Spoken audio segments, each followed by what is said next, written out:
Hello everybody and welcome back to Purbeck Junction. As you may have noticed, the layout has changed a bit since you last saw it, but we did have a trailer go up on the channel a few months ago, I think it was, but here's the end result. As you may notice, it does look a bit messy in these first few shots. That's because this is when the layout was first laid down in the new room, and again, still to constraints, we are unable to put it on a baseboard, but hopefully one day the layout will be boarded, because I know a lot of you will be screaming out about the trains running on the carpet, but please rest assured that the trains are regularly maintained and the carpet is frequently hoovered, so there is nothing that will potentially harm the engines. The shots you're seeing now are obviously from the first day of running, which had my Great Western Pannier Tank and Royal Scot running a 2-train service on the up fast and the down slow. Now the line is double tracked, so we have one train going in one direction, one train going in another direction on this form of layout, but over this video you'll notice that there are a few tweaks to the design, and those become very noticeable when we go into the running from my Southern Steam Gala and for the clips near the end of the video. And as we see here, we're going now into the Steam Gala for the Southern Railway.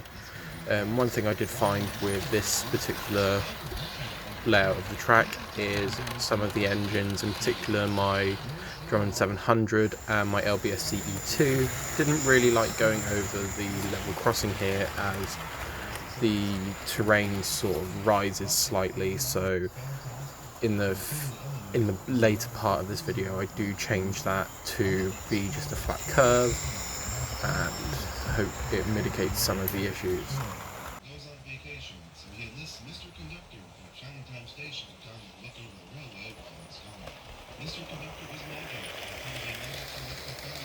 To go through this section here, I just wanted to point out that my E2 that is coming on screen now and wheel slipping, it's not running on its original chassis. This is because the original chassis from the 1980s and the motor gave out, so I have been unable to get that running again. But what I did find is that my Hornby Railroad 08 did share the same chassis size, so I just did a simple swap, and now that runs on the old 08 chassis.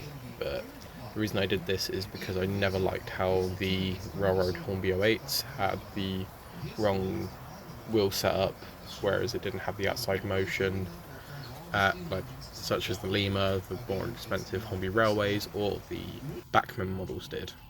So it's now been donated to run with the E2, and I think it fits pretty well now that the side rods have been painted black instead of being bright yellow. There are some still touch-ups, but it looks a lot better now. One thing you guys might spot is the 2 buses at the level crossing on this one. The reason behind this is because obviously I have a few friends that work for Moorbus, and one of them owns a Heritage Wilson Dorset Spectra, which the 150 is portraying as close as possible. I don't believe that this is a model of a Spectra. It's something that's pretty similar, but hey ho. And here comes one of my newest additions to the fleet, BR Standard Tag 80104 and Gresley Pacific A4 in BR Green Guys 60020 Grill Mont. These were a very exceptional find in Model Rail Solutions, which is my local model shop. If any of you guys are in the local area and you manage to get down there, I do highly recommend going, as you can find some very good locos for very good prices. Whereas if you're going on Hattons, for example, you'll be paying for what essentially are older models that aren't in the best of condition. As one thing that I've seen that quite annoys me with Hattons recently is them selling non-runners for running prices. One litre was a 3-car 108 unit selling for £111 as a non-runner. In MRS you can get these typically for around 120, and they come brand new in box. Even though they're listed as second hand, most of the models they have are in fact brand new, so you can find some very good bargains there. So yeah, this is more of sort of an update video on how the railway's going. Obviously I haven't been able to run it for a while because I've been busy with other projects, but as you can see it's starting to come along quite nicely.